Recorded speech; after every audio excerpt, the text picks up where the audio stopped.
Welcome to The Explainer. Today, we are diving into a theory so radical, it questions the very existence of one of history's most influential figures.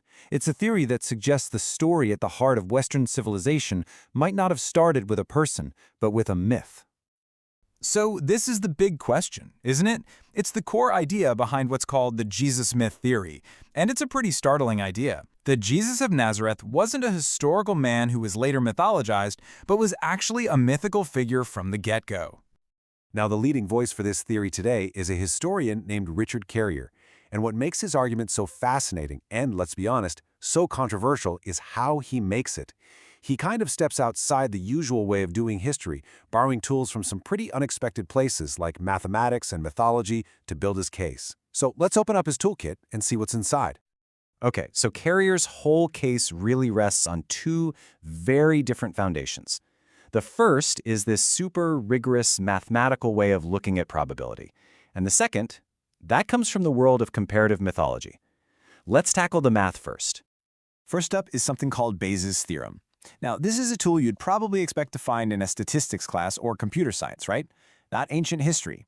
But Carrier makes this really bold claim. He says that all historical analysis is, at its heart, a probability problem, and he thinks this formula is the only truly objective way to solve it. So how does this even work in practice? Well, he starts with what he calls the prior probability, which is basically asking, look, based on everything we know about other mythic figures from that time, how likely is it that a guy like Jesus was a real person to begin with? Then, from there, he starts plugging in the evidence we have, the Gospels, Paul's letters, to see how those initial odds shift. And after running all the variables and all the evidence through his formula, this is the number he lands on. His final calculation is that the probability of Jesus being a real historical person is less than 1 in 3. It's a conclusion that, if he's right, would completely rewrite history as we know it. Okay, so Carrier's other main tool comes from a totally different field, comparative mythology. He uses this framework called the Rank-Raglan hero pattern. You can think of it like a checklist of common traits you find in stories about mythic heroes all across the world, from Oedipus all the way to King Arthur. And when you take this checklist and hold it up to the gospel stories about Jesus, well, he scores remarkably high. He hits all these major points: the mysterious birth, the attempt on his life when he was a baby, the dramatic death, his body vanishing, and then reappearing. So Carrier's point is this: if almost everyone else who scores this high on the myth checklist is considered a myth, then the most logical conclusion is that Jesus is a myth too. So that's the foundation of the Mythicist case. Pretty radical, right? But how does it actually hold up when other academics take a look at it? Well, to put it lightly, the vast majority of historians and biblical scholars have some major problems with Carrier's entire approach. The biggest pushback on his use of Bayes' theorem is that history just isn't a math problem. Critics argue that when he assigns those starting probabilities, it's not objective at all. It's just a subjective guess. You can't treat a one-time historical event like a repeatable coin toss. And trying to force these messy, complex human stories into a neat little formula is seen as a huge mistake. And what about that hero pattern stuff? Well, this quote from a folklorist named Alan Dundas really hits the nail on the head. He points out that just because a person's story fits a pattern, it doesn't mean they weren't real. Actually, it's super common for people to tell stories about their real-life heroes in these mythic ways. I mean, think about George Washington and the cherry tree. That story is a myth, but George Washington was absolutely a real person. A mythologized story doesn't erase the historical person at its center. Okay, so if the methodology itself is up for debate, let's just put it on the shelf for a second and turn to the evidence itself. What do our earliest sources, both Christian and non-Christian, actually say when you read them? Now, a huge piece of Carrier's argument is his reading of the Apostle Paul. Paul was writing decades before the Gospels were even written, making his letters our earliest sources. Carrier argues that Paul never talks about an earthly Jesus. Instead, he claims Paul's Jesus is this purely celestial being who lived, died, and was resurrected up in some heavenly realm. A perfect example of this clash is how you read Paul's reference to James, the brother of the Lord. Carrier says, look, that's just a spiritual title, like saying brother in Christ. But pretty much all mainstream scholars look at the grammar and the context and say, no, that's a plain and simple reference to a family relationship. He's talking about Jesus' actual brother. And it's not just that one phrase. Mainstream scholars argue Paul's letters are filled with little details that ground Jesus firmly on earth. Paul says Jesus was born of a woman, a common way of just saying someone was human. He says he was descended from David, pointing to an earthly family tree. And maybe most important of all, he says Jesus was crucified, a very specific, very brutal, and very historical Roman method of execution. But you know, the evidence isn't just from Christian writers. The Jewish historian Josephus, writing independently, mentions James, the brother of Jesus, who was called Christ. And even more powerful is the Roman historian Tacitus. Now, this guy was no fan of the Christians, but he confirms that their founder, Christus, was executed by Pontius Pilate. That's a hostile source confirming the basic historical facts. So, when you pull back and look at the big picture, all of this leaves us with two fundamentally different origin stories for one of the world's biggest religions. On one side, you've got Carrier's model.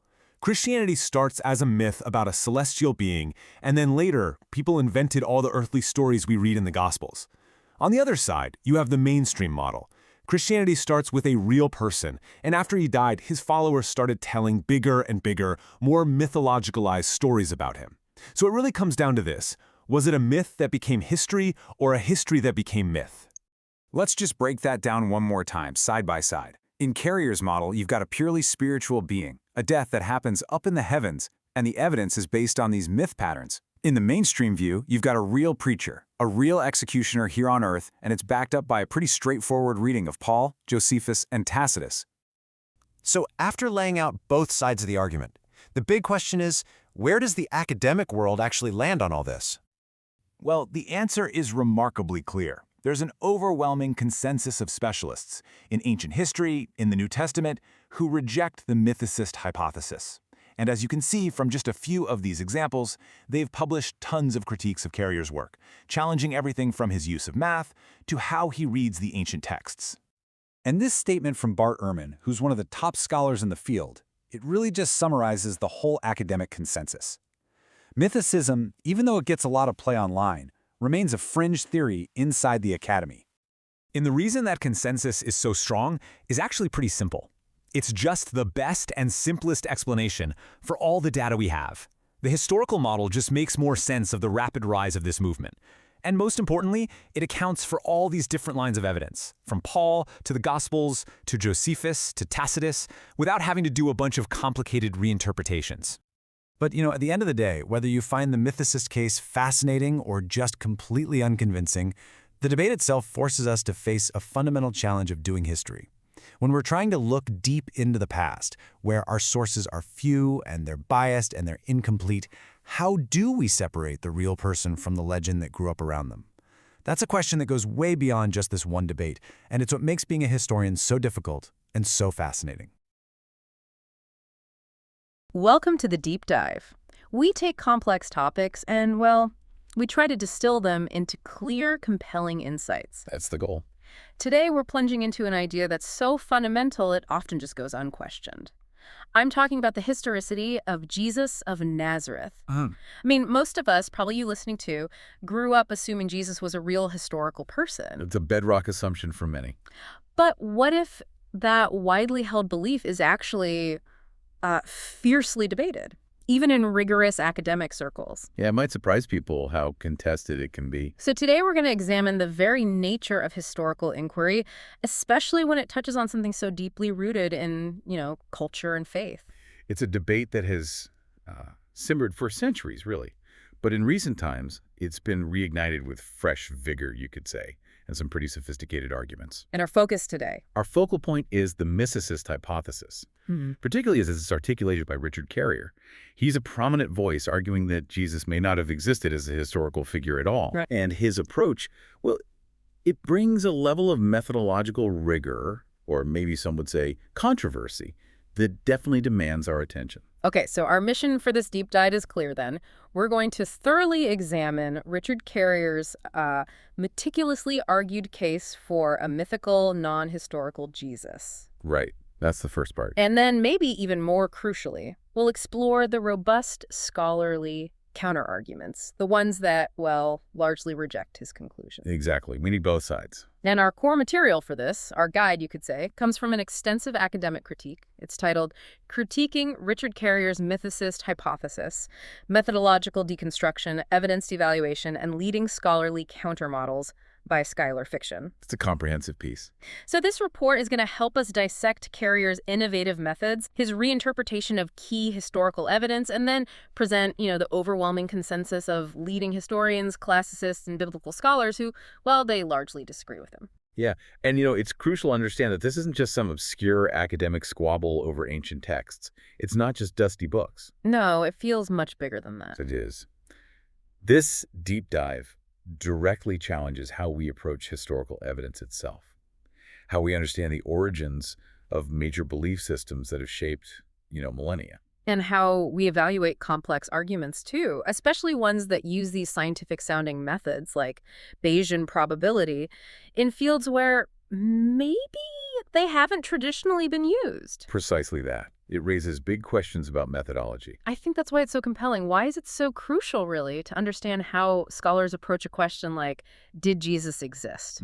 It's about more than just one historical figure, isn't it? It's about the very tools we use to understand the past. It really is. It's about intellectual honesty and the pursuit of truth, wherever that pursuit might lead us. And this deep dive, it offers a fascinating case study in historical methodology itself.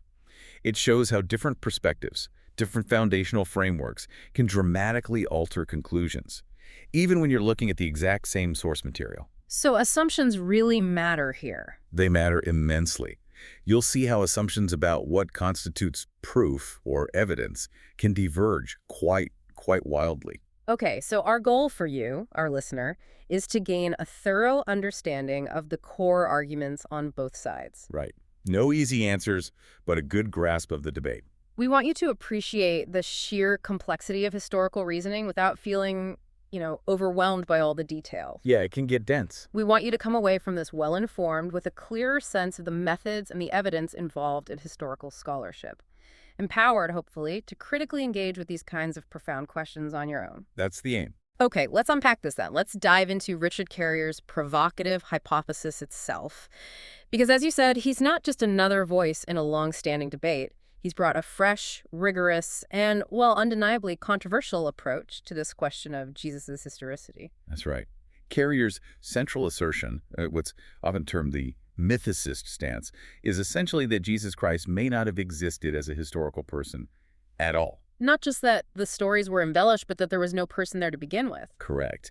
Instead, he proposes that Christianity likely originated from a celestial, non-historical Jesus figure, like a spiritual entity whose story only gradually became historicized, set on earth. Wow. That's a huge departure from the traditional understanding. It is. It stands in stark contrast to the standard view of Jesus as a flesh and blood person from first century Palestine. And he's certainly not shy about his methods, is he? You mentioned rigor. No, he foregrounds his methodology. He really emphasizes Bayesian probability. That's the mathematical framework, right, Huh? for updating probabilities. Exactly. Updating probabilities as more evidence becomes available. He also employs comparative mythology quite heavily to reach his conclusions. So it's this combination of math and myth comparison. Yeah, it's an innovative approach, no doubt. And it has, as our source notes, definitely reignited academic and popular debate. It brings a new kind of argument, a different flavor to this long-standing question. And his books lay this all out. They do. His major works, Proving History, Bayes' Theorem, and The Quest for the Historical Jesus, and On the Historicity of Jesus. Why we might have reason for doubt. They lay out this methodology in extensive detail. So he's not just making a claim. No, he's attempting to build a whole, comprehensive, mathematically driven framework for historical inquiry. One that, in his view, is superior to the traditional methods historians use. Applying something as technical as Bayes' theorem to, well, the messy, often ambiguous world of ancient history, that seems incredibly difficult. How does he actually propose to do that? Well, this is really Carrier's core methodological innovation, you could say. He contends that all valid historical reasoning is, at its root, probabilistic. Meaning it's all about likelihoods, not certainties. Exactly. And therefore, he argues, it can be formalized using the language of conditional probability. He structures his arguments around three key Bayesian terms. Okay, what are those? First, the prior probability, that's basically how likely a hypothesis is just based on existing background knowledge before you look at the specific evidence. Okay, the starting point. Right. Then there's the likelihood. That's how likely the specific piece of evidence you're looking at is if one hypothesis is true versus another. How well the evidence fits the theory. You got it.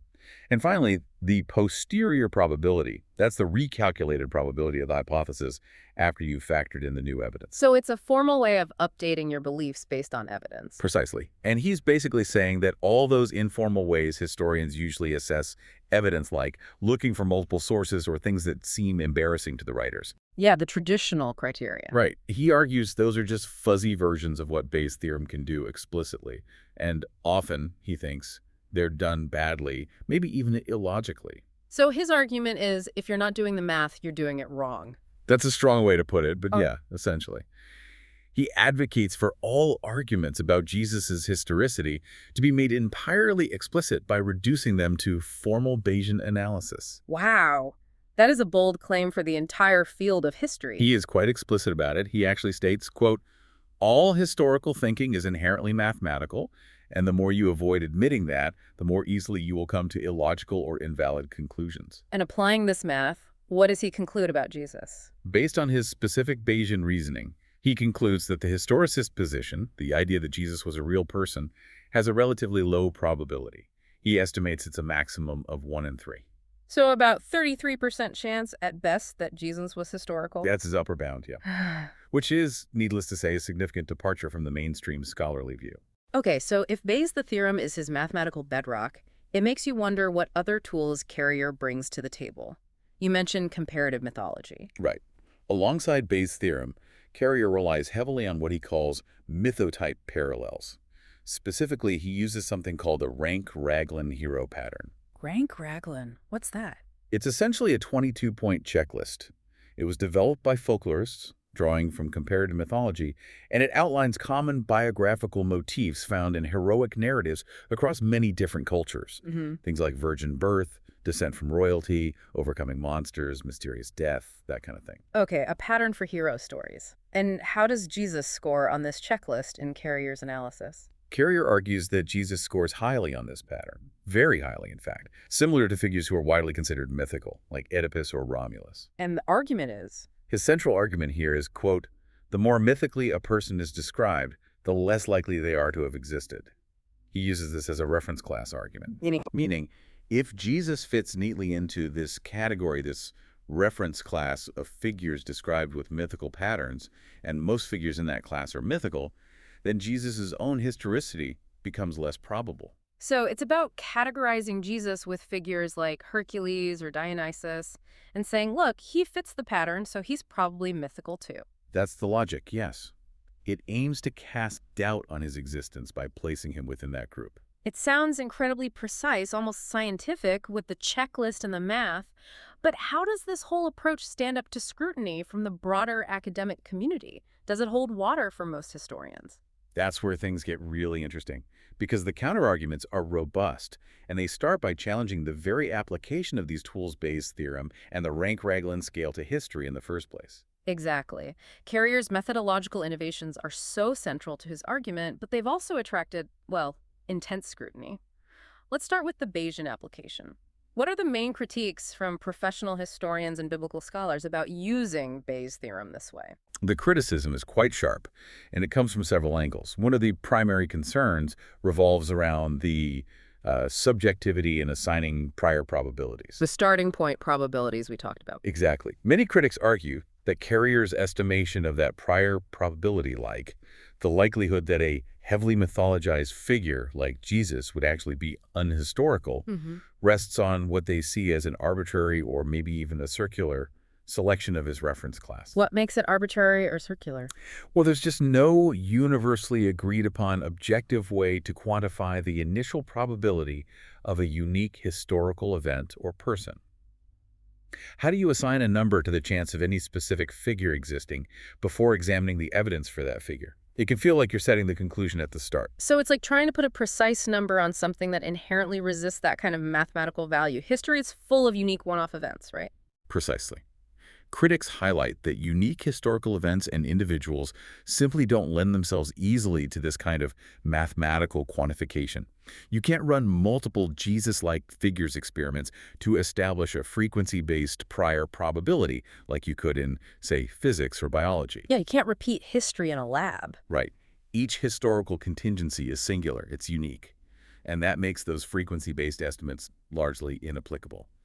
This points to another critique, what some call the positivist fallacy. Meaning, many scholars view Carrier's attempt to treat historical data with the rigor of scientific experiments, where you have baselines, control groups, statistical frequencies, as methodologically naive for history. Because history isn't a controlled experiment. Not at all. As one historian put it, historians do not observe history and record results. Rather, we weed through a mess of secondhand accounts, gossip and proxies, and try to sort through them. It's fundamentally interpretive, dealing with fragmented, often biased remnants of the past that's a world away from controlled scientific environments. So it's like trying to force a square, peg-messy historical data into a round hole, neat mathematical formulas. And what about the practical side? Do historians actually find this formal Bayesian approach useful in their day-to-day work? Well, from a practical standpoint, many historians argue that while Bayesian thinking-like, informally judging plausibility based on evidence can be helpful, the attempt to formalize all complex historical problems with explicit numerical probabilities is ultimately misleading and unworkable. How so? They feel it often adds nothing, but appears to. It creates this sort of illusion of scientific precision, this veneer of objectivity, without genuinely enhancing historical understanding or resolving the underlying ambiguities in the evidence. The numbers look precise, but the inputs are still based on subjective judgments. So just to be clear, it's not that Bayes' theorem itself is rejected as a concept or even as a way to think informally about probability in history. No, not necessarily. It's more the compulsory, formalized application to all historical judgment, presented as the only valid way to reason that is strongly disputed. It becomes a debate over the very definition and nature of historical inquiry itself. Okay, so if the Bayesian framework faces these serious challenges, what about the other pillar of his methodology, the mythotype parallels, the Rank-Raglan scale? Right, the critiques there are just as widespread, maybe even more so. The most fundamental criticism is that the Rank-Raglan scale was designed as an analytical tool in folklore, not as a historicity test. So it wasn't meant to determine if someone existed. Exactly. It was intended to help understand narrative structure, common motifs in hero stories, how cultures tell stories about their heroes. It was never designed to be a checklist to say, okay, score high enough, therefore you're fictional. That's a critical distinction. It's about how a story is told, not whether the subject of the story is real. Precisely. And this leads directly to another major point critics raise: posthumous mythologization. Meaning people add myths to real figures later on. Yes. Historical persons can, and very often do, become mythologized after their lifetimes. Think about legends around figures like King Arthur, maybe, or even highly embellished stories about someone like George Washington or Alexander the Great. The stories become more mythical over time, but the core person was real. So the pattern develops after the person lived. Often, yes.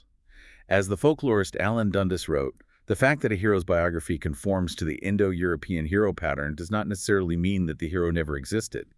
It suggests rather that the folk repeatedly insist upon making their versions of the lives of heroes follow the lines of a specific series of incidents. So the pattern is really about how people remember and tell stories about heroes, maybe shaping the narrative to fit expectations, not about whether the heroes themselves are fictional from the start. Exactly. That's the key folkloristic insight. And critics like James McGrath, Daniel Gullotta, and David Litwa, and many folklorists emphasize this point strongly. They note that the Rank-Raglan pattern is neither exclusive to the mythical, nor is it sufficient to disqualify a figure's historicity. Other historical figures fit the pattern too. Yes, many ancient figures, including demonstrably historical ones like Alexander the Great, Cyrus the Great, Augustus. Elements of their lives, or the stories told about them, were assimilated posthumously into such patterns. So the mere presence of these motifs doesn't by itself negate their existence. It just shows how stories about important figures tend to be shaped. And I imagine there's some flexibility in how you score someone on that 22-point checklist, like what counts as fulfilling a point. Absolutely. And that's another critique. The reference class is susceptible to what critics call gerrymandering. Meaning you can kind of pick and choose how you interpret the points to make someone fit. That's the concern. The selection and interpretation of attributes in the hero type are often flexible and therefore potentially susceptible to manipulation to make a case. It becomes this problematic jump from analyzing narrative motifs, how a story is told, to making ontological claims, whether the person existed in the first place. So just because a story fits a mythical pattern doesn't automatically mean the person never existed. That's the core counter-argument. The pattern describes the story, not necessarily the reality behind it. Okay, so the methodological foundations, both the Bayesian math and the mythotype parallels, are seriously contested by mainstream scholarship. But Carrier also reinterprets the actual historical evidence itself, right? That's a whole other layer of the debate. It is, and this is where we shift from the more theoretical concerns about method to the nitty-gritty of the textual evidence. What did the sources actually say, and how should we read them? Right. So let's start with arguably the earliest Christian documents we have. The undisputed Pauline epistles, Paul's letters. How does Carrier interpret these, and what's the mainstream scholarly response? Carrier's argument here is absolutely foundational to his mythicist case. He contends that these earliest Christian writings, Paul's authentic letters, attest primarily to a celestial Jesus, not a historical figure who lived and walked on earth. A Jesus in the heavens, not in Galilee. Essentially, yes. He points to Paul's apparent silence on many specific earthly details of Jesus' life. Parables, miracles, the trial specifics. He argues Paul presents Christ mostly as a figure revealed through scripture and mystical visionary experiences. And Carrier sees this silence and this mode of presentation as strong support for a non-historical, purely celestial Jesus.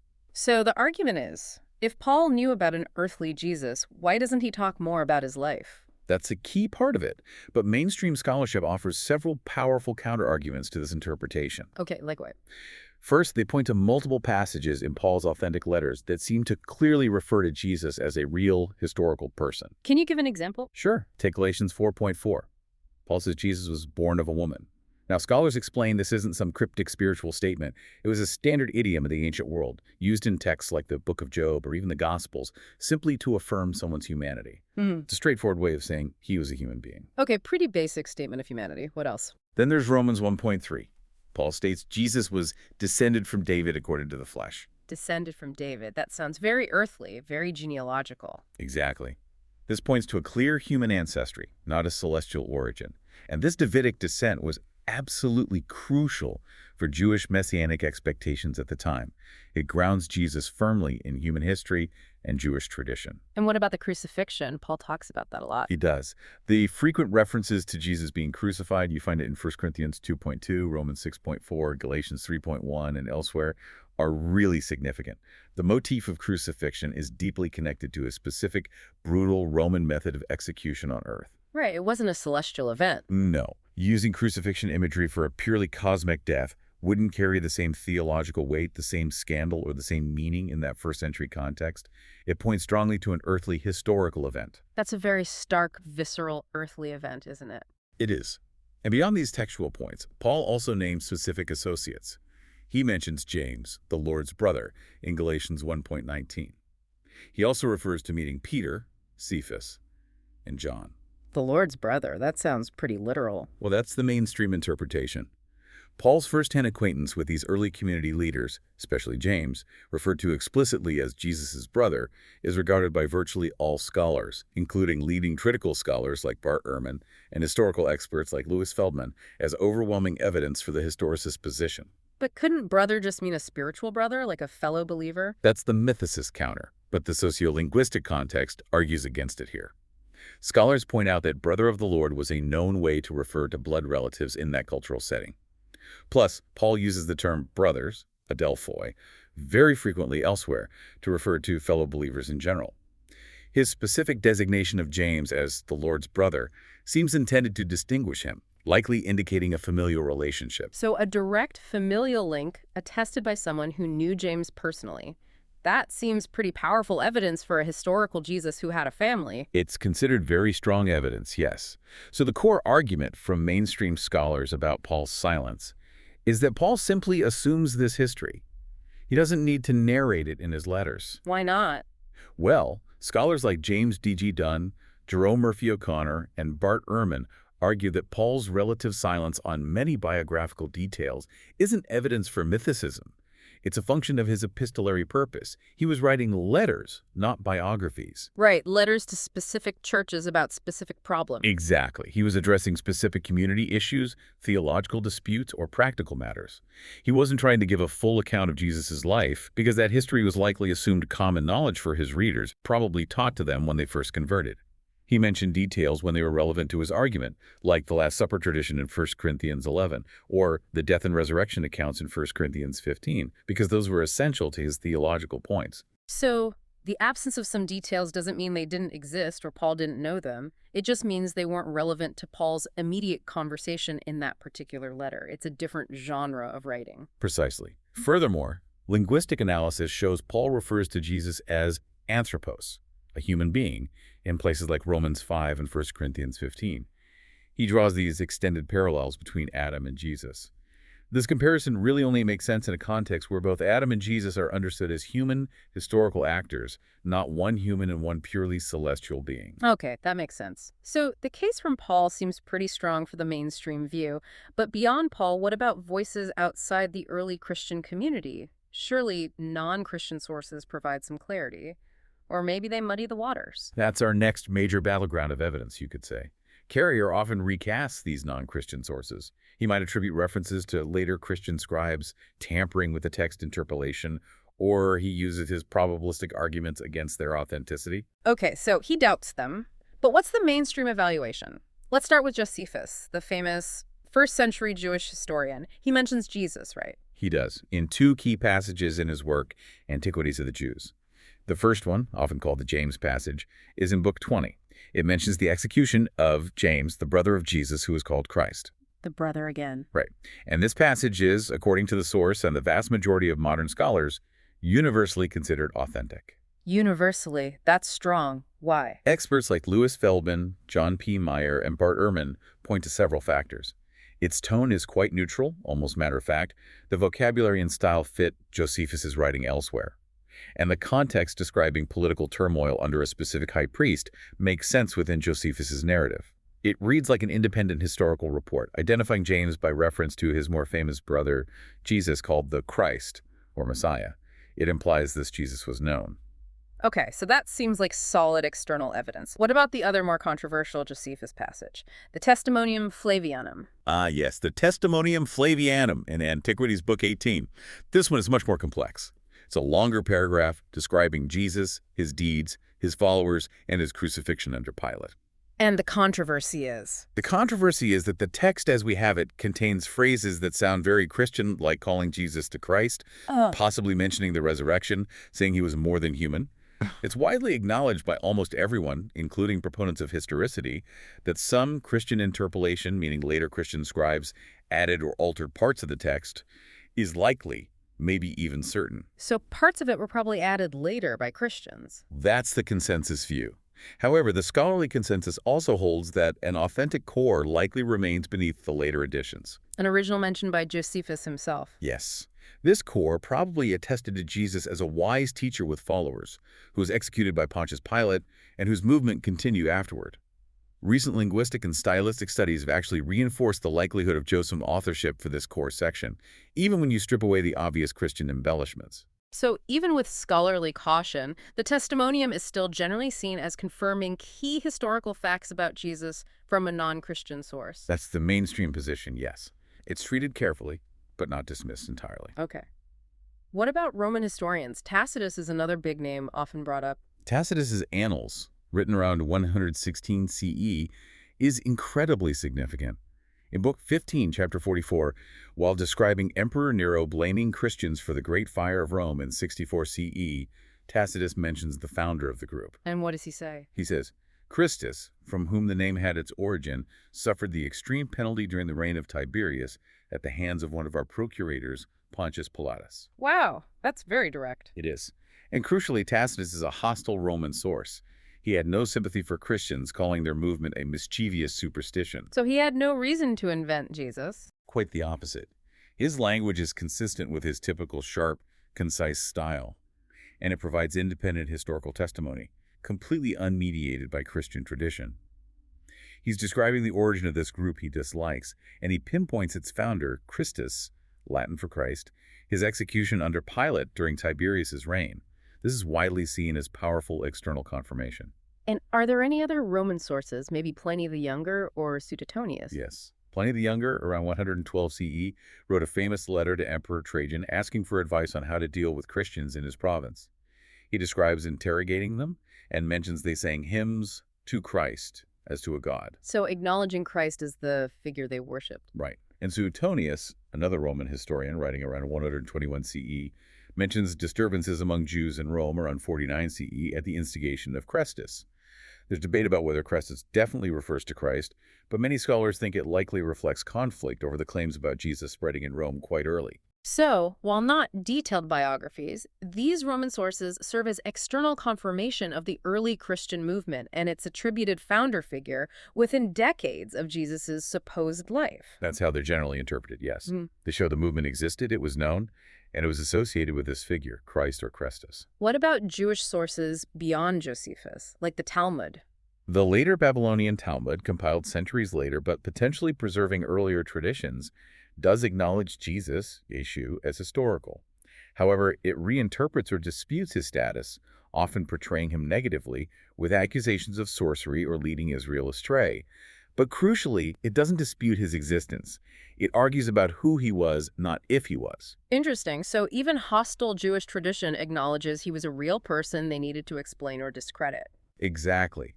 So the argument from the mainstream perspective is that even if you strip away the potentially interpolated elements in Josephus, the cumulative evidence from these varied outside sources, Jewish and Roman, some neutral, some hostile, makes a strong case. The best explanation for the available data, as the source puts it, is the existence of a historical Jesus. Okay, so the convergence of these independent, albeit sometimes brief, references seems pretty compelling for the historicist view. That's the mainstream conclusion, yes. The cumulative weight is seen as significant. So we've looked at Paul and the non-Christian sources. What about the Gospels themselves, the actual narratives of Jesus' life? How do scholars typically approach these texts? Carrier's view, from what we've discussed, must imply they're essentially historicized myths, right? That's the logical extension of his mythicist model, yes. He would tend to view the Gospels not as biographies, even ancient ones, but perhaps as allegorical or maybe midrashic transformations, like taking an earlier celestial myth and deliberately historicizing it, making it appear as if it happened on Earth, perhaps for theological or community-building reasons. Which is very, very different from how most people, even most secular historians, read ancient biographical texts. Indeed. The mainstream genre analysis is quite different. Most modern biblical scholars identify the Gospels as belonging to the genre of ancient biographies, or bioi in Greek. Like the lives of philosophers or emperors written around the same time. Exactly. They were written, it's argued, in conscious emulation of Hellenistic and Jewish traditions of biography. Now, this doesn't mean they were like modern, objective biographies aiming for factual accuracy above all else. Ancient biographies certainly shaped narratives according to literary conventions and theological or philosophical agendas. So they weren't expected to be like, say, a modern journalistic report. Definitely not. They aimed to portray the subject's character, teachings, and significance, often using anecdotes, sayings, and key life events, sometimes arranged topically rather than strictly chronologically. However, the genre generally assumed a real subject. They were not typically expected to invent their main protagonist from whole cloth. So even with all the theological layers, the miracle stories, the specific shaping of the narrative, they were still fundamentally trying to portray a real person's life and impact. That's the argument from genre analysis. Despite what scholars readily acknowledge as legendary overgrowth and theological agendas, the contention is that the Gospels, and perhaps even more importantly, the underlying traditions they drew upon, like the hypothetical Q source or early oral traditions, are argued to preserve authentic memories of Jesus, even if those memories are filtered through faith and interpretation. And how do scholars try to sift through those layers to get at the potential historical core? Do they still use those criteria we mentioned earlier? Yes, criteria for historicity, like multiple attestation found in independent sources. Embarrassment seems unlikely to be invented. Contextual credibility fits the time and place. Dissimilarity doesn't seem to derive purely from Judaism or the later church. These remain major methods for evaluating potential historical layers within the Gospels. Even though Carrier rejects them. Right. Mainstream scholarship acknowledges these criteria are imperfect tools, and there's lots of debate about how to apply them rigorously. But they are still considered valuable for sifting through the texts, trying to distinguish earlier traditions from later theological developments. And what about more modern approaches? I think you mentioned social memory theory earlier in another context. Does that apply to the Gospels too? Absolutely. Recent scholarship, influenced by figures like D.L. Allison, Chris Keith, and others, has moved beyond just applying these atomistic criteria to individual sayings or stories. They employ social memory theory and narrative criticism. How did that work? These approaches look at how communities form, preserve, and transmit memories collectively. They argue that the patterns of tradition we see in the Gospels' recurring motifs, the way stories are shaped and clustered, independent attestation of core events like the crucifixion, support the idea that these narratives are rooted in the collective memory of a real figure and the impact he had. It helps explain how memories can be both historically grounded and yet evolve through interpretation and retelling within a community. So it's about understanding the Gospels as products of memory within a specific social context, balancing the theological intent with the historical possibility, seeing them as rich sources of tradition rooted in real events, not just pure invention. Exactly. It's a more nuanced approach that acknowledges the complexities of ancient texts, the nature of memory itself, and the social dynamics of the early Christian movement. Okay, it's clear there's a fundamental disagreement on how to interpret all these sources, Paul, the non-Christians, the Gospels. But let's maybe zoom out again slightly to methodology, because this seems critical. Specifically, how Carrier uses the concept of silence as an argument. This came up with Paul, but it seems like a broader technique for him. Yes, it's a recurring theme in mythicist arguments, and particularly in Carrier's Bayesian approach. He frequently asserts that the absence of references to certain biographical details of Jesus, like, say, specific mentions of his trial before Pilate in the very earliest writings, or details about his birth, isn't just an absence of evidence. He argues it's positive evidence against historicity. So for him, if someone should have mentioned it and didn't, that makes it less likely Jesus existed. That's the gist. He frames these arguments from silence using Bayesian probability, suggesting that the silence where you'd expect speech significantly lowers the probability of Jesus being historical. In his view, absence of expected evidence is evidence of absence. How does that sit with mainstream historical practice? Is arguing from silence considered strong? Generally, no. The scholarly perspective on arguments from silence is quite different. In both philosophical analysis and historiographical practice, the argument from silence is widely acknowledged as a potentially weak form of reasoning. Why weak? Because silence can happen for so many reasons. It's only considered potentially strong if very strict conditions are met. The source must have been in a position to know the information. The source's purpose or context must have made mentioning the information highly relevant, even expected. And the silence cannot be reasonably explained by other factors, like genre conventions, lost text, the author's specific focus, assuming reader knowledge, etc. So, unless you have a document specifically intending to be a complete, exhaustive biography that mysteriously omits a key detail everyone agrees should be there, silence isn't necessarily proof of non-existence. Precisely. For figures like Jesus, especially given the nature of ancient sources, fragmentary, purpose-driven, the failure of some sources to mention certain details cannot simply override the positive testimony found elsewhere. Paul's silence on nativity details, for instance, doesn't mean he knew nothing of Jesus' earthly existence or birth. It more likely means those details weren't relevant to his specific arguments in Romans or Galatians. What Paul does mention, like James being the Lord's brother or the crucifixion, actually provides positive evidence for historicity. And how do recent Bayesian analyses by other experts, not Carrier, weigh in on using silence this way? Even within formal Bayesian approaches developed by philosophers of science or statisticians, experts like Timothy McGrew emphasize that silence is rarely strong evidence against a hypothesis, except in very tightly controlled, highly restricted contexts where you have strong expectations of reporting.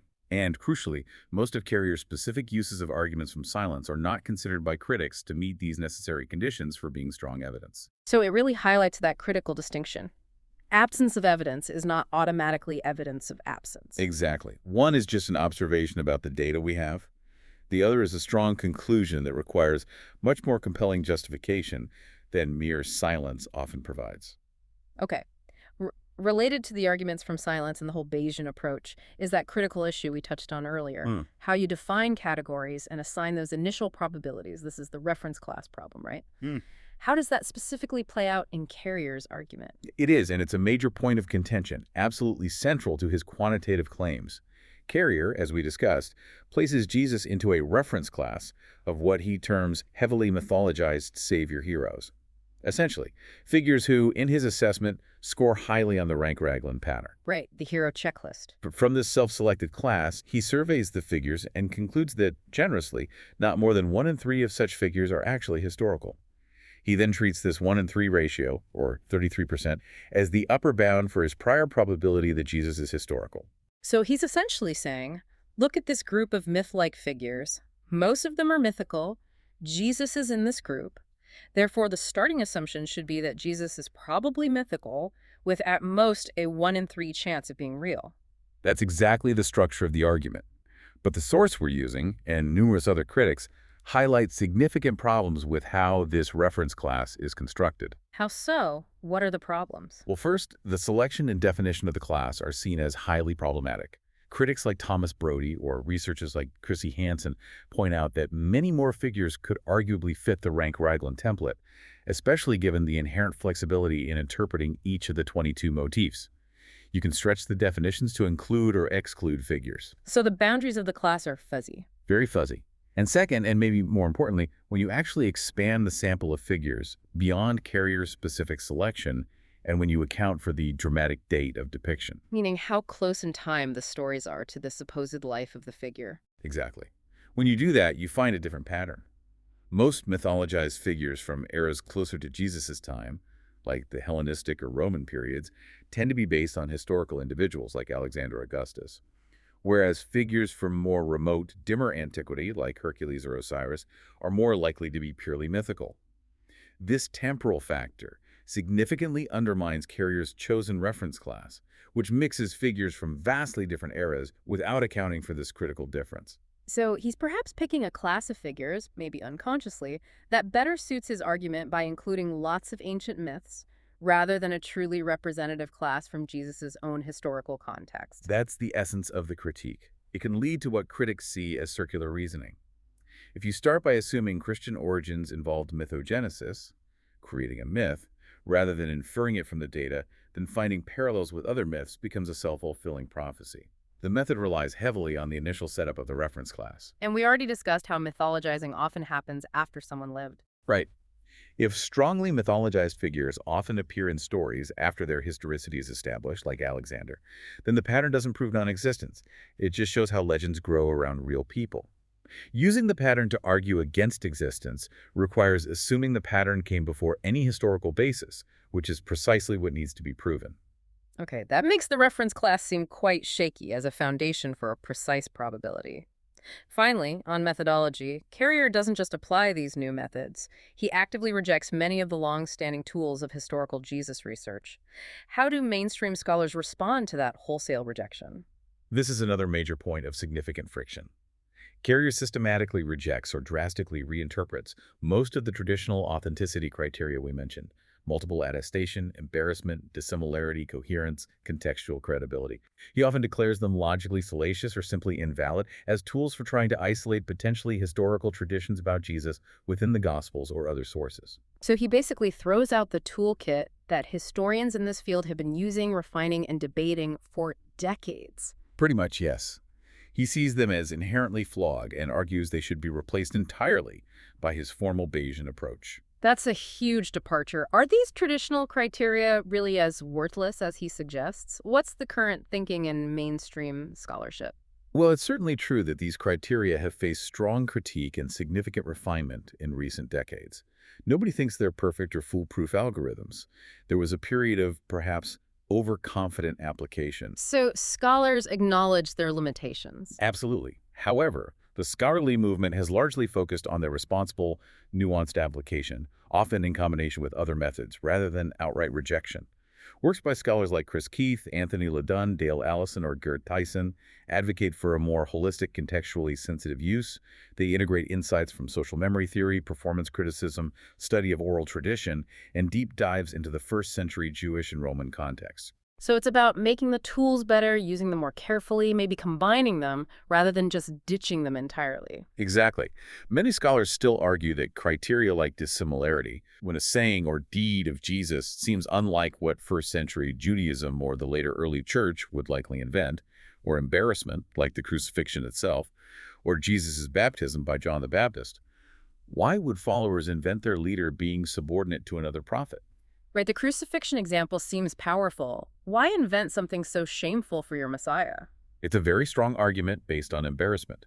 Or multiple attestation, where you find a tradition appearing in independent sources, like Mark and Q or Paul in the Gospels. These criteria, used carefully, are still seen as valuable guides for sifting through interpretive bias and later theological redaction. As Dale Allison and Mark Goodacre highlight, features like the crucifixion are unexpected, embarrassing outcomes for a messianic claimant, making them highly unlikely to have been invented. Plus, they are multiply as tested across independent streams of tradition. That feels like strong common sense reasoning applied to historical texts. It's methodical historical reasoning, yes.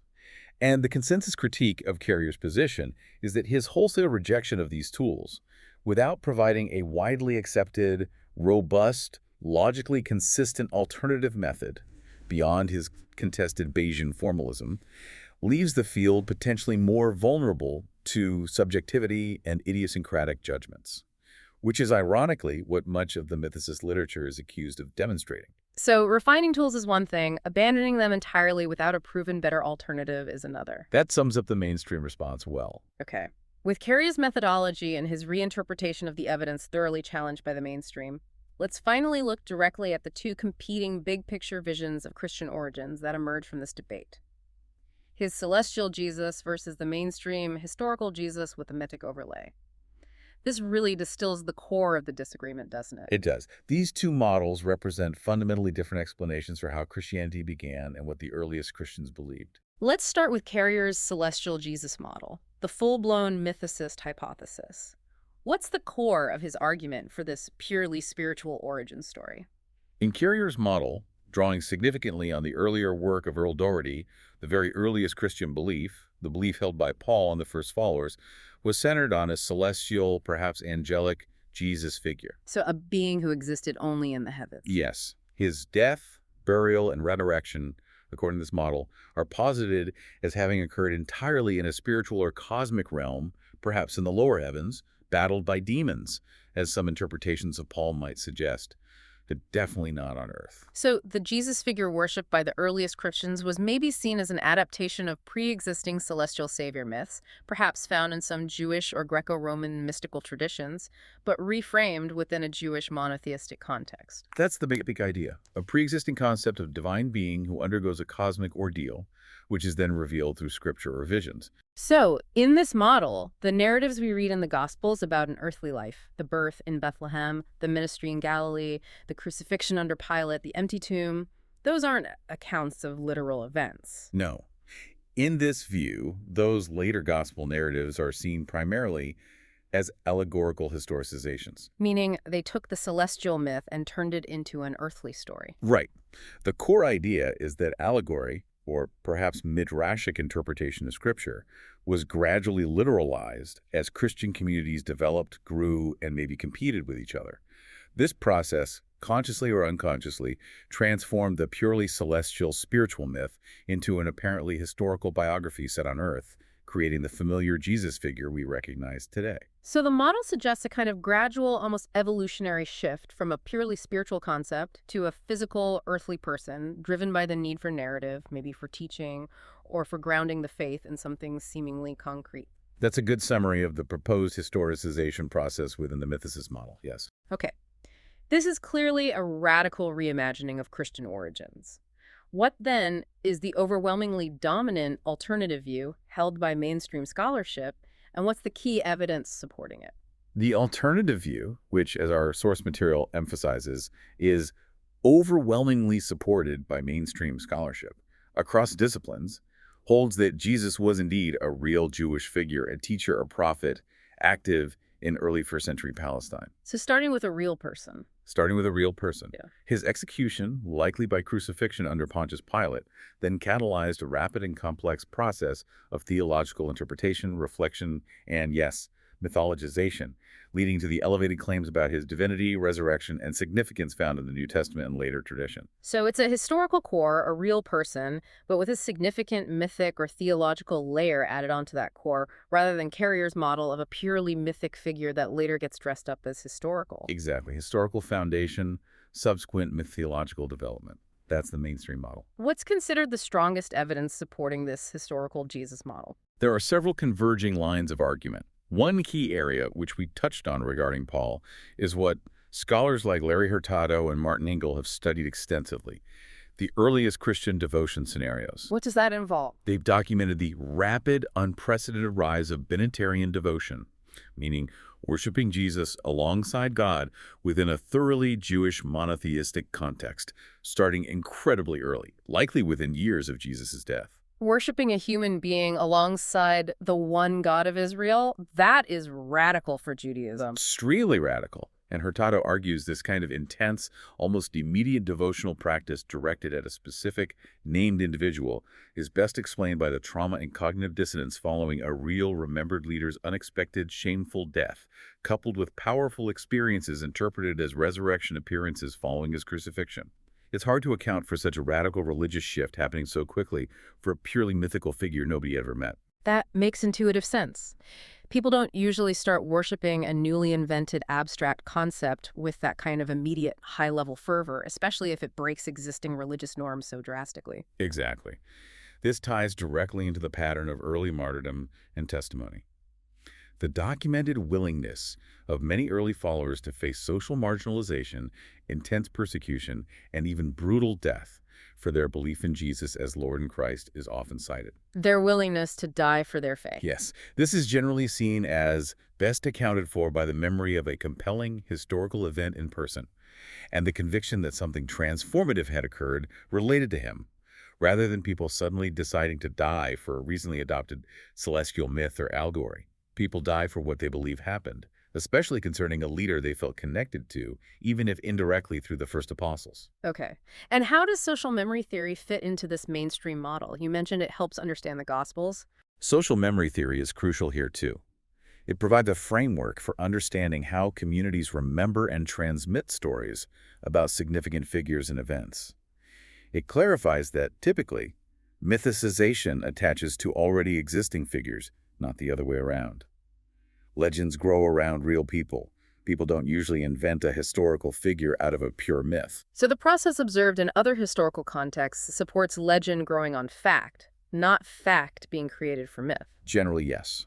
The oral transmission patterns inferred for early Christian tradition, the variations, the core consistencies, the way memories are shaped by community needs, fit this model of memories, of a real person being embellished, interpreted, and theologized over time. It seems like a much more natural, observable process of narrative development than the proposed myth-to-history trajectory. That does seem more aligned with how stories usually evolve. And then there's the traumatic event hypothesis, focusing specifically on the crucifixion. We keep coming back to that. Because it's central. The crucifixion under Roman authority was, as we've said, an embarrassing and unexpected death for anyone claimed to be a messianic status, especially the Jewish Messiah who was expected to triumph.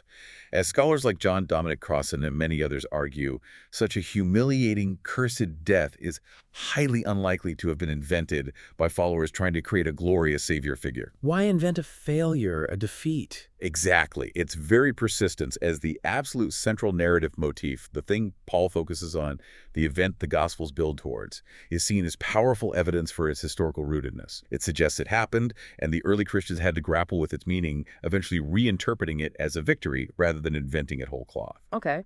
And finally, what about external corroboration, like archaeology? Does that help the mainstream model?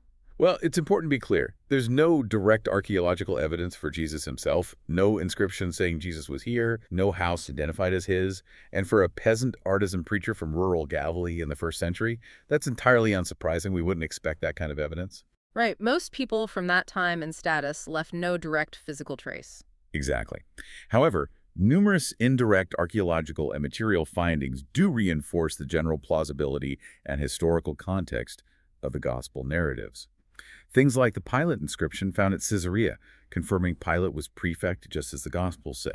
The archaeological evidence for the existence and nature of towns like Nazareth, Capernaum, and Jerusalem in the 1st century, finds related to contemporary synagogues, fishing boats on the Sea of Galilee, burial customs, like the tomb of the crucified man Johanan found with a nail still in his heel bone. So these things don't prove Jesus existed, but they show the world described in the Gospels is historically accurate. They corroborate the setting, the background, the social and political context depicted in the Gospels, making the narratives historically plausible within that specific time and place, even if they don't prove specific events or legendary details about Jesus himself.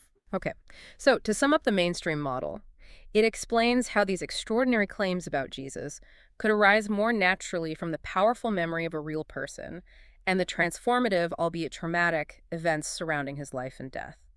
It moves from a real Galilean preacher to a later mythologized, deified figure, as opposed to Carrier's model, which posits a purely spiritual, celestial ontology from the start. Precisely. It's about how mythic and theological layers accumulate on a historical foundation, driven by experience and interpretation, rather than a purely spiritual myth being deliberately historicized later on.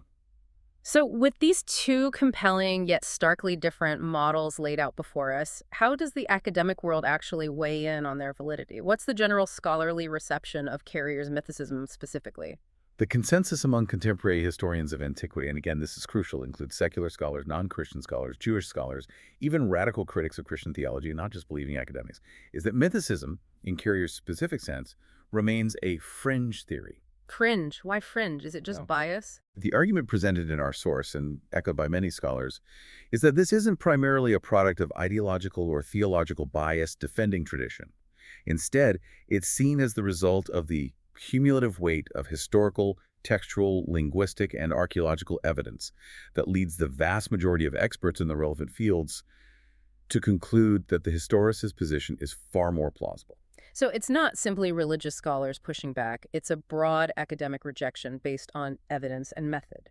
What are the main lines of scholarly critique that lead to this consensus labeling it fringe? Well, one significant area is peer review and direct scholarly disagreement.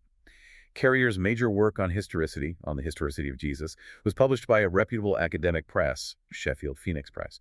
But the subsequent detailed reviews in leading peer-reviewed journals, notably a lengthy one in the Journal for the Study of the Historical Jesus by Daniel Gullotta, but also others, have been overwhelmingly critical. Critical in what way? They've generally found his arguments wanting on several grounds. Methodological overreach, especially with Bayes and Rank-Raglan, alleged misreading or selective downplaying of primary evidence, like the Josephus passages or Paul's references, and crucially, a perceived lack of clear, falsifiable, positive evidence for his specific celestial mythicism model. The critiques focus on the execution of his method in his handling of the data. So it's not just dismissed out of hand, it's been rigorously examined by specialists in the field and found unpersuasive on scholarly grounds. That's the outcome reflected in the peer-reviewed literature, yes. Another related point is the fragmented and isolated nature of support for Carrier's specific mythicist reconstruction. While he might highlight limited agreement from some scholars on certain minor points or support from non-specialists and online communities, the academic field of professional historians, classicists, and biblical scholars who work on this period is described as virtually unanimous in its rejection of his core thesis as lacking sufficient evidence and based on flawed methodology. There isn't a significant growing movement within mainstream academia endorsing his claims. And what about that point on the burden of proof? Who needs to prove what in this debate? That's critical. As scholars like James McGrath, Larry Hurtado, Maurice Casey, and Bart Ehrman consistently emphasize, the burden of proof properly rests on those asserting the radical, extraordinary thesis of Jesus' non-existence. The default historical assumption, given the evidence we do have, is historicity. So it's not enough just to poke holes in the historicist argument. No. Simply multiplying arguments from silence, using questionable parallels, parallelomania, or offering skeptical or conspiratorial reinterpretations of existing sources doesn't substitute for building a robust, convergent case based on positive evidence for a purely mythical origin. The mythicist needs to present compelling evidence for their model, not just critique the standard one. And critics argue that this positive evidence is precisely what is lacking. So what do some of the most prominent scholars in the field actually say about mythicism overall? Well, Bart Ehrman, who we've mentioned, a leading New Testament scholar, an agnostic, certainly not defending traditional Christianity, is quite direct and public about it. He states, quote, Mythicists as a group and as individuals are not taken seriously by the vast majority of scholars in the fields of New Testament, early Christianity, ancient history, and theology. He sees it as a fringe phenomenon disconnected from mainstream scholarship. That's pretty blunt. It is. Similarly, Daniel Gullotta, whose detailed review of Carrier's work we mentioned, concludes that Carrier's use of Bayesian probability is, at best, unnecessarily complicated and often misapplied in ways that seem to predetermine the outcome, and that his dismissal of positive evidence for historicity is not methodologically justified by historical standards. And what about someone looking at it from outside biblical studies, maybe a classicist's perspective? Michael Grant, a renowned classicist who wrote about ancient history broadly, famously stated decades ago that if you apply the same criteria of historical evidence used for other ancient figures, Jesus' existence cannot be denied any more than secular figures whose existence is never questioned. His point was that the type and amount of evidence for Jesus, while debated in its interpretation, is comparable to or even better than for many other ancient figures whose existence isn't seriously doubted. So this really reiterates that the broad academic consensus against mythicism isn't necessarily a theological stance, but a conclusion based on applying standard methods of historical inquiry to the available evidence. That is the claim made by the overwhelming majority of scholars in the field, yes. Okay. Now, despite this strong critique and general rejection, the source material does suggest that even Carrier's sternest critics might admit his work, or the challenge of mythicism more broadly, has served some useful purpose. What valuable lessons, if any, can we extract from this entire debate about how we study history?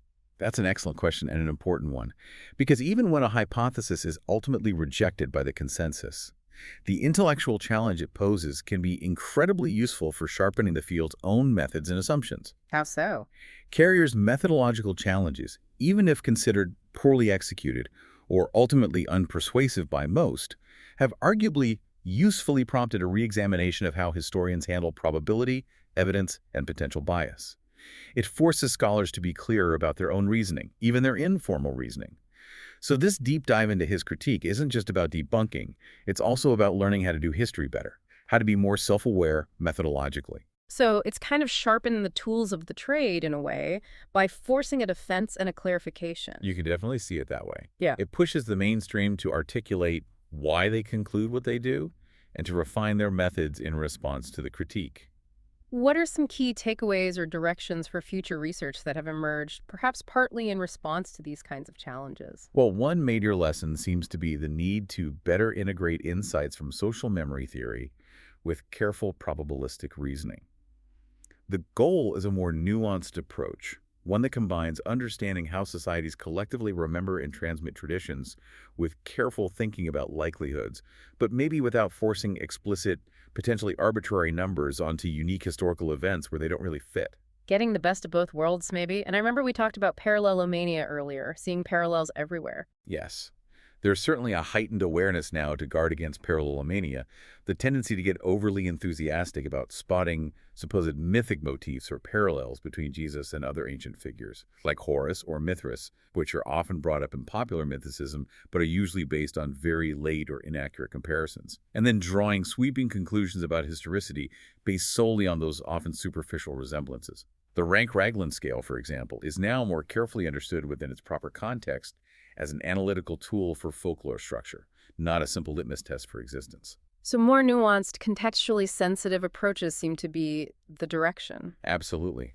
Jesus studies, and ancient history more broadly, are explicitly moving toward integrating multiple methodologies. Social memory theory, performance criticism, how stories were told orally, study of oral tradition, careful source analysis, archaeology, social scientific models, all within a framework that, for the vast majority of scholars, does not reject the cumulative argument for a historical Jesus. It's about building a richer, more comprehensive, multi-layered understanding of the past. And finally, what about those traditional criteria Carrier rejected? There's a renewed emphasis on the responsible, careful, and combined use of traditional criteria. They aren't seen as magic bullets, but when refined, used self-critically and integrated within a broader interdisciplinary approach, they remain valuable tools for trying to sift through the layers of bias and theological interpretation to get closer to the historical core events and traditions. It's a fascinating example, then, of how intellectual challenges, even if the specific challenge doesn't ultimately overturn the field, can still lead to more robust, more self-aware scholarship in the long run. I think that's a fair assessment. It forces clarification and refinement. And it really does highlight that fundamental difference in starting assumptions and evidence interpretation between Carrier's celestial-only model and the mainstream historical core plus mythic overlay model we've been discussing. Indeed. Just to recap that contrast, Carrier's model posits a purely spiritual, non-earthly ontology for Jesus from the very beginning, supported primarily by his interpretation of Paul's silence, mystical experiences, and these myth-pattern parallels. The mainstream model, conversely, posits a real historical Galilean preacher whose life and death were subsequently interpreted and mythologized, a model supported by positive statements in Paul, like born of a woman, descended from David, the crucifixion, the external attestations from Josephus and Tacitus, the plausible historical context confirmed by archaeology, and models of social memory. That fundamental difference in starting point and how evidence is weighed is really where the whole debate hinges. Okay, so as we bring this deep dive to a close, what's the big picture takeaway for you, for our listeners, to carry forward from all this? Well, I think what's fascinating, and what the mainstream scholarly consensus points to, is how the very strands of evidence, even though each piece might be debatable on its own weave together, you have textual criticism, linguistic analysis, comparison with Jewish and Roman sources, social memory theory, archaeological context, they converge to form what most experts consider a highly persuasive, though admittedly not absolutely certain, picture of a historical Jesus. So it's a cumulative case. Exactly. The historicity of Jesus in the mainstream view is supported by a cumulative convergence of evidence and reasoning that, for most historians, far outweighs the alternative mythicist hypotheses currently on offer. While not absolutely certain, because frankly almost nothing in ancient history is absolutely certain, it remains the simplest, most robust explanation for the available evidence that we currently possess. And here's where it gets really interesting for me, thinking about the process. If a theory as thoroughly argued as Carrier's, using sophisticated-sounding mathematical tools and detailed analysis, can still be so widely rejected by the consensus of experts across multiple relevant disciplines, what does that teach us about the need for intellectual humility in any historical investigation? That's a great point. It really shows us that history is rarely, if ever, reducible to a simple formula or a single methodological key. It requires judgment, weighing probabilities informally, dealing with ambiguity, and respecting the cumulative weight of different kinds of evidence. Absolutely. And that leads to a final provocative thought, perhaps for you, our listener, to ponder. Given the meticulous arguments and the strong counter-arguments we've explored today, how does this deep dive influence your own approach to evaluating complex historical claims, especially those claims that might challenge deeply held beliefs or conventional wisdom, whether religious or secular? How do you weigh evidence when the experts themselves disagree, even if the consensus leans strongly one way? It's a huge question, and this topic really does invite continuous learning and reflection. If this discussion has piqued your curiosity, we definitely encourage you to delve deeper. Maybe look into the works of some of the key scholars we mentioned: Bart Ehrman, James Dunn, Daniel Gullotta, Larry Hurtado, James McGrath, Maurice Casey. Read their arguments for yourself. Or perhaps explore the broader field of historical evidence, methodology, and historiography itself. How do we know anything about the past? There's always more to uncover. There always is when you take the deep dive.